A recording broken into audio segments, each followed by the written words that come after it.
અંકલેશ્વર જીઆઈડીસીમાં ચોરીનો બનાવ. Lions international સ્કૂલમાં તસ્કરો ત્રાક્યા. ₹80,000ની ચોરીની ઘટનાને અંજામ આપ્યો.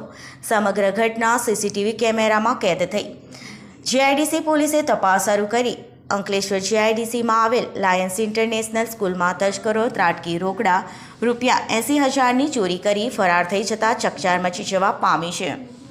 ચોરીની આ સમગ્ર ઘટના સીસીટીવી કેમેરામાં કેદ થઈ છે. અંકલેશ્વર ઔદ્યોગિક વસાહતમાં તસ્કરોએ તારખાર જોવા મળી રહ્યો છે.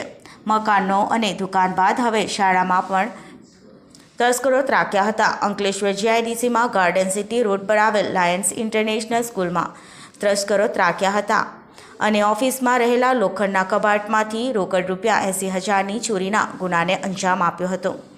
શાળાના ક્લાર્ક ભરત સોનવાણે ધોરણ 1થી 9ના વિદ્યાર્થીઓના ફોટોશૂટ માટે ₹80,000ની એડમિન રૂમની તિજોરીમાં મૂક્યા હતા, જેની તસ્કરો ચોરી કરી ફરાર થઈ ગયા હતા. ચોરીની આ સમગ્ર ઘટના શાળામાં લગાવવામાં આવેલ સીસીટીવી કેમેરામાં કેદ થઈ છે, જેમાં 2 અજાણ્યા ઈસમો એડમિન રૂમમાં હાથફેરો કરતા નજરે પડ્યા છે.